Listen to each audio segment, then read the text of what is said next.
ഇങ്ങനെയാണെന്നുണ്ടെങ്കിൽ നമ്മുടെ മമ്മൂക്കകൾ വേഗത്തിൽ വിസ്മയ മോഹൻലാൽ 100 കോടി ക്ലബിൽ കയറും. തുടക്കം നല്ല നൈസ് പടം. നിങ്ങൾ തിയേറ്ററിൽ പോയിരിക്കുമ്പോഴത്തേക്ക് നിങ്ങൾക്ക് വിസിലടിക്കാം, കൈയടിക്കാം, ആർപ്പ് വിളിക്കാം, ഗൂസ് ബംസ് അടിക്കും. അങ്ങനെ എല്ലാത്തിനും പറ്റുന്ന നല്ല കിടുക്കാച്ചൊരു പടം. അങ്ങനെയാണ് പേഴ്സണൽ എനിക്ക് ഫീൽ ചെയ്തത്. ഒരു പ്രെഡിക്റ്റബിൾ സ്റ്റോറിയെ മാക്സിമം എൻഗേജ് ചെയ്യിപ്പിച്ച് ത്രില്ലടിപ്പിച്ച് നമ്മളെ രസിപ്പിക്കുക എന്ന് പറയുന്നത് ഒരു ചെറിയ കാര്യമല്ല. ജൂഡ് ആ പരിപാടി കൃത്യമായിട്ട്, അതായത് നമുക്ക് എന്താണോ വേണ്ടത്, ഈ സിനിമ കാണാനായിട്ട് ഒരു യൂത്തായിട്ടുള്ള ആൾക്കാർ തിയേറ്ററിലേക്ക് പോയാലും കുടുംബ പ്രേക്ഷകർ തിയേറ്ററിലേക്ക് പോയാലും എല്ലാവരെയും സാറ്റിസ്ഫൈ ചെയ്യിപ്പിക്കുക എന്ന് പറയുന്നത് ചെറിയ പരിപാടിയല്ല. അത് ജൂഡ് കൃത്യമായിട്ട് എടുത്തു വെച്ചിട്ടുണ്ട്. നൈസ് ക്യാമിയോ, ലാലേട്ടനെ എങ്ങനെ പ്ലേസ് ചെയ്യണം എന്നുള്ളത് ഈ ക്യാമിയോ റോളിന് വിളിക്കുന്ന ആൾക്കാരുടെ ഇത് കണ്ട് പഠിക്കണം. ലാലേട്ടനെ എവിടെ, എങ്ങനെ, എപ്പോ പ്ലേസ് ചെയ്യണം ഈ പടത്തിൽ നമുക്ക് കൃത്യമായിട്ട് മനസ്സിലാക്കാൻ സാധിക്കുന്നുണ്ട്. ഞാൻ ഏറ്റവും ആദ്യം ഒരു കാര്യം പറയാം. വിസ്മയെ പ്രസന്റ് ചെയ്തിരിക്കുന്ന രീതി, അതായത് വിസ്മയ എന്ന് പറയുന്ന ഒരു ആർട്ടിസ്റ്റ് ഫസ്റ്റ് മൂവിയാണ്. അപ്പൊ പുള്ളിക്കാരത്തിനെ എങ്ങനെ നമ്മുടെ മുന്നിലേക്ക് എത്തിക്കണം, അത് കറക്റ്റായിട്ട് 2 സാധനങ്ങൾ, അതായത് ഈ പടത്തിന്റെ ഇന്റർവെല് കഴിയുമ്പോഴത്തേക്കും ഒരു പെട ഐറ്റം ഉണ്ട്, ക്ലൈമാക്സിൽ ആ പെടയുടെയൊക്കെ മുകളിൽ നിൽക്കുന്ന വേറൊരു ഐറ്റം ഉണ്ട്. ഈ 2 സാധനം കാണുമ്പോൾ തന്നെ നമ്മൾ അത് ഞാൻ എന്താന്ന് പറയുന്നില്ല, സ്പോയിലർ ആയി പോവും. നമ്മളങ്ങ് കിടിലൻ സാധനം. അതായത് നിങ്ങൾ ഈ ട്രെയിലർ കാണുമ്പോഴത്തേക്കും മനസ്സിലായിട്ടുണ്ടാവും ഈ പടത്തിന്റെ ഒരു മൂടെന്ന് പറയുമ്പോഴത്തേക്കും ഒരു സർവൈവൽ ത്രില്ലർ എന്നോ അല്ലാന്നുണ്ടെങ്കിൽ ഒരു ഫൈറ്റ് ഓറിയന്റഡ് മൂവി എന്നൊക്കെയാണ്. അപ്പോൾ ആ രീതിയിൽ ഒരു ഫീമെയിൽ ക്യാരക്ടറിനെ വെച്ചിട്ട് ഒരു ഫൈറ്റ് ഓറിയന്റഡ് മൂവി എടുക്കുമ്പോഴത്തേക്കും നമുക്ക് കിട്ടുന്ന ഒരു സാറ്റിസ്ഫാക്ഷൻ ഉണ്ട്. ആ സാധനം ഗംഭീരമാണ്. പൊളി എന്ന് വെച്ച് കഴിഞ്ഞാൽ ഒരു ഫസ്റ്റ് മൂവി എന്ന രീതിയിൽ വിസ്മയ കിടിലമായിട്ട് ചെയ്തിട്ടുണ്ട്. ജൂഡ് മാക്സിമം വിസ്മയ അടുത്ത് നിന്ന് ഊറ്റിപ്പിഴിഞ്ഞു എടുത്തിട്ടുമുണ്ട്. ചില സാധനങ്ങളുണ്ട്, ലാലേട്ടന്റെ കുറച്ച് ഐറ്റംസ് ഇവിടെ വന്ന് അത് കാണുമ്പോഴത്തേക്കും നമുക്ക് തിയേറ്ററിൽ ഇരുന്ന് നമുക്ക് കിട്ടുന്നൊരു സന്തോഷമുണ്ട് കേട്ടോ. ഭയങ്കര ഒരു സാറ്റിസ്ഫാക്ഷൻ ആണ്.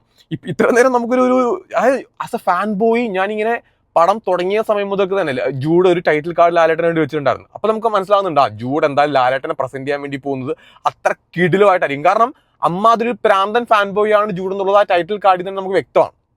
അപ്പൊ ലാലേട്ടനെ ജൂഡിന്റെ കൈ കിട്ടിക്കഴിഞ്ഞാൽ പ്രസന്റ് ചെയ്യാൻ വേണ്ടി പോകുന്നതും അമ്മാതിരി ആയിരിക്കും നമുക്ക് ഊഹിക്കാവുന്ന കാര്യമുള്ളൂ. ഞാൻ പറയുന്നത് ലാലേട്ടനെ വെച്ചിട്ട് ജൂഡ് ഒരു ഫുൾ മൂവി അങ്ങ് എടുത്തേക്കണം. കാരണം അതിനുള്ള സാധനം ജൂഡിന്റെ കയ്യിലുണ്ട്. ലാലേട്ടൻ വരുന്ന പോർഷനിൽ ലാലേട്ടന്റെ ഒരു ചെറിയൊരു സാധനം ഉണ്ട് കേട്ടോ, ഒരു ഫൈറ്റ് ഉണ്ട്. ആ ഫൈറ്റിൽ ലാലേട്ടനെ പ്രസന്റ് ചെയ്തിരിക്കുന്ന രീതി, അല്ലെങ്കിൽ അതിന്റെ ഓരോ ആ ഫൈറ്റ് സീക്വൻസിന്റെ ഓരോ മൊമെന്റ്സും അത് നമുക്ക് തിയേറ്ററിൽ നിന്ന് കാണുമ്പോഴത്തേക്കും നമുക്കൊരു കിക്കിങ് കിട്ടും. ഇനി പടത്തിലേക്ക് വന്നു കഴിഞ്ഞാൽ പടത്തിന്റെ ഡയറക്ഷൻ ഞാൻ പറഞ്ഞല്ലോ, ജൂഡ് ഗംഭീരമായിട്ട് പടം ഡയറക്ട് ചെയ്തിട്ടുണ്ട്. ഞാൻ നേരത്തെ പറഞ്ഞ പോലെ ഒരു പ്രെഡിക്റ്റബിൾ സ്റ്റോറീനെ നമ്മളെ എൻഗേജ് ചെയ്യിപ്പിച്ച് പിടിച്ചിരുത്തി ക്ലൈമാക്സ് വരെ കൊണ്ടുപോകുക എന്ന് പറയുന്ന ഒരു ചെറിയ കാര്യമല്ല. അത് ജൂഡ് ഗംഭീരമായിട്ട് വർക്ക് ചെയ്തിട്ടുണ്ട്. ജെക്സ് ബിജോയുടെ BGM, പ്രത്യേകിച്ച് ഫൈറ്റ് സീക്വൻസിലേക്ക് കൊടുത്തേക്കുന്ന ലാലേട്ടന്റെ പോർഷനിലേക്ക് കൊടുത്തേക്കുന്ന കത്തിച്ചങ്ങ് ജെക്സ് ബിജോയ് വിട്ടിട്ടുണ്ട്. ഈ BGMന്റെ ഫൈറ്റ് സീക്വൻസിലെ BGM കാണുമ്പോഴത്തേക്കും, അതായത് ഒരു ഫൈറ്റും അതിന്റെ BGMഉം നമ്മളിലേക്ക് തരുന്ന ഒരു ഫീൽ ഉണ്ട്. ആ ഫീല് സത്യം പറഞ്ഞാൽ തിയേറ്ററിൽ നിന്ന് ആസ്വദിക്കുമ്പോഴത്തേക്ക് അത് ഗംഭീര അതൊരു നൈസ് എക്സ്പീരിയൻസ് ആണ്. അത് ജെക്സ് ബിജോയ് സൂപ്പറായിട്ട് ചെയ്തിട്ടുണ്ട്. പിന്നെ ഈ പടത്തിന്റെ ഓവറോൾ ടെക്നിക്കൽ സൈഡ് എല്ലാവരും തന്നെ മികച്ച രീതിയിൽ തന്നെ പണിയെടുത്തിട്ടുണ്ട്.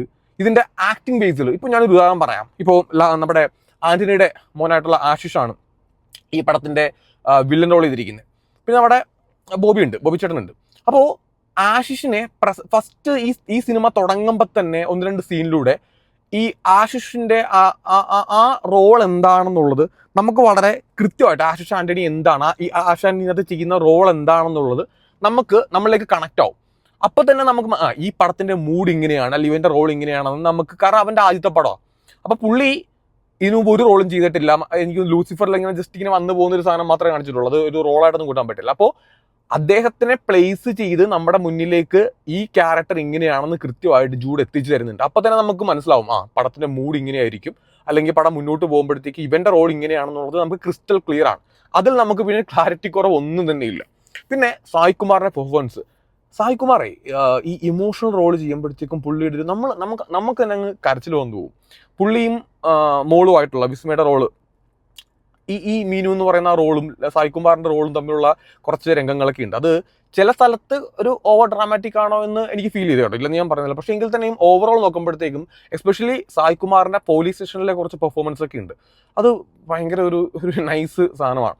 പടം നമ്മളായിട്ട് ഇമോഷണലി അപ്പം തന്നെ കണക്ട് ആവുന്നുണ്ട്. സായ് കുമാറിന്റെ റോൾ അതിനകത്ത് വഹിച്ചിരിക്കുന്ന ഒരു ഗംഭീര പാർട്ട് തന്നെയാണ്. പോലീസ് സ്റ്റേഷൻ സീക്വൻസ് കുറച്ച് പരിപാടീസ് ഉണ്ട്. ആ പോലീസ് സ്റ്റേഷൻ സീക്വൻസിൽ പോലീസുകാരായിട്ട് അഭിനയിച്ചിരിക്കുന്ന എല്ലാവരും നമ്മുടെ പോറ്റി ഒരു വെറുപ്പിക്കൽ പോലീസുകാരനായിട്ടൊക്കെ ഉണ്ട്.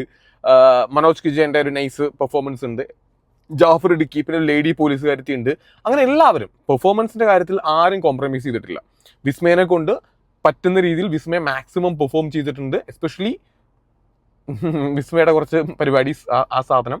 പിന്നെ ഒരു പട്ടി പോലും, ഈ പടത്തിനകത്തുള്ള പട്ടി പോലും പെർഫോമൻസിന്റെ കാര്യത്തിൽ നൈസാണ്. ഓവറോൾ നമുക്ക് തിയേറ്ററിൽ ഇരുന്ന് എനിക്ക് തോന്നുന്നു ഓണത്തിന് ഫാമിലി ആയിട്ട് പോയി കാണാൻ പറ്റുന്ന പടങ്ങളിൽ തുടക്കം എന്തായാലും മുന്നിൽ തന്നെ ഉണ്ടാവും. കാരണം എനിക്കൊന്ന് ഓണം റിലീസിന്റെ കൂട്ടത്തിൽ ഇപ്പൊ ഖലീഫയും അയാം ഗെയിമും ഒക്കെയാണ് ഓണത്തിന്റെ ഏറ്റവും ആദ്യത്തെ മൂവീസ് ആയിട്ട് വരാൻ വേണ്ടി പോകുന്നെങ്കിൽ തന്നെയും അതിന് മുന്നേ ഒരു തുടക്കമാക്കി വെച്ചിട്ടുണ്ട് ഓണം മൂവീസ് എന്ന രീതിയിൽ. നൈസാണ്. എനിക്ക് ഭയങ്കര പേഴ്സണലി എനിക്ക് പടം ഒരുപാട് കണക്ട് ആയി. ഫസ്റ്റ് ഹാഫിൽ തന്നെ കുറേ സാധനങ്ങൾ നമ്മളിങ്ങനെ കാണിച്ചു പോകുന്നുണ്ട്. പിന്നെ ഒരാളുടെ പെർഫോമൻസിന്റെ കാര്യം പറഞ്ഞില്ലെങ്കിൽ അത് മോശമായി പോകും. നമ്മുടെ ഈ മിമിക്രി ആർട്ടിസ്റ്റായിട്ട് നമ്മൾ കണ്ടിട്ടുള്ള അശ്വിൻ ഉണ്ട്. അപ്പോൾ അശ്വിൻ തന്നെയാണെന്ന് പേരെന്ന് തോന്നുന്നു കേട്ടോ, തെറ്റിപ്പോയിട്ടുണ്ടെങ്കിലും ക്ഷമിക്കണം. അശ്വിൻ ഈ പടത്തിൽ അശ്വിൻ്റെ ഒരു പെർഫോമൻസ് ഉണ്ട് കേട്ടോ. നിങ്ങളത് സാധാരണ അശ്വിൻ ഇതുവരെ മൂവിയിൽ ഒന്നും ചെയ്യാത്ത കുറച്ച് പരിപാടി അശ്വിൻ അത് ചെയ്തിട്ടുണ്ട്. ഗംഭീരം എന്നല്ലാണ്ട് വേറെ ഒന്നും അതിനെപ്പറ്റി പറയാനില്ല. പിന്നെ എനിക്ക് പറയാണ്ടിരിക്കുക, ഇനി നിങ്ങൾ ഈ വീഡിയോ നിങ്ങൾ കാണുന്നുണ്ടെങ്കിൽ നിങ്ങൾ പടം കാണാത്ത ആൾക്കാരാണ് സ്കിപ്പ് ചെയ്തോ. കാരണം കുറച്ച് സ്പോയിലർ പരിപാടി എനിക്ക് പറയേണ്ടി വരും. ക്ലൈമാക്സ് സീക്വൻസിൽ, ക്ലൈമാക്സ് ഫൈറ്റിൽ വിസ്മയുടെ പെർഫോമൻസും അശ്വിൻ അല്ലെങ്കിൽ ആശിഷ്, ബോബി ചേട്ടൻ ഇവരുടെ കുറച്ച് പരിപാടീസ് അതിനകത്ത് നമ്മൾ ഈ വരത്തൻ സിനിമയിൽ കാണുന്ന പോലെയൊക്കെ അല്ലെങ്കിൽ ഹോളിവുഡ് സിനിമയിലൊക്കെ കാണുന്ന പോലത്തെ ചില ഗംഭീര പരിപാടിയുണ്ട്. അത് കാണാൻ അത് നമുക്ക് കിട്ടുന്നൊരു സാറ്റിസ്ഫാക്ഷൻ ഉണ്ട്. അതായത് ഒരു ലേഡി വേറെ കുറെ ആൾക്കാർക്ക് എതിരെ നിന്ന് ഫൈറ്റ് ചെയ്യുമ്പോൾ നമുക്ക് കിട്ടുന്ന ഒരു സന്തോഷം അത് പീക്കാണ്. എനിക്കിത് ഭയങ്കരമായിട്ട് ആ മൊമെന്റ്സ് എനിക്ക് എൻജോയ് ചെയ്യാൻ വേണ്ടി പറ്റി.